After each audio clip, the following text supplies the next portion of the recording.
Os nosos animais emiten sons para comunicarse, pero vos sabedes como se nomean os verbos que fan referencia a eses sons? Neste vídeo imos vos mostrar algúns dos animais típicos de Galicia e os seus sons. A pomba trila e rola.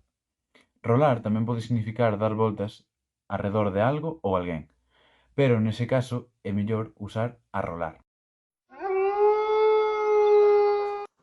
O lobo ou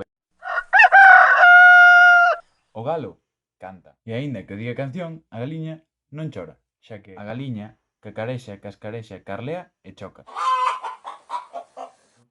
Chocar refírese a cando a galiña ponse enriba dos ovos para quentalos e que nazan os pitos.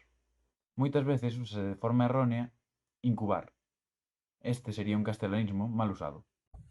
A aguia chía, grita e berra.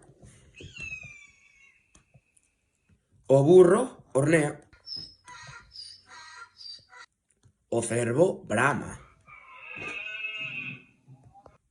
E o corvo gralla e corvea.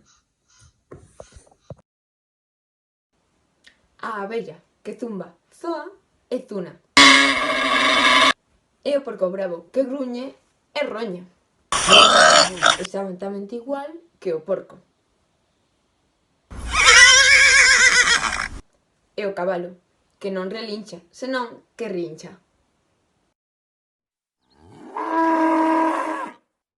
A continuación, vamos cos bois e coas vacas.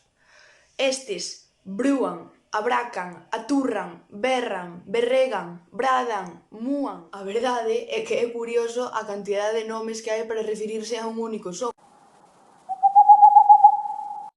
Seguimos coa curuxa.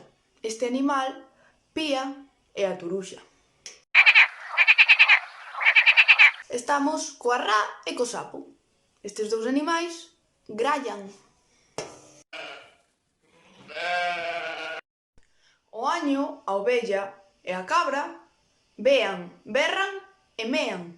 Si, mean. E ollo co verbo mear porque soe levar a confusión por influencia do castelán, porque os galegos non meamos, nós mexamos.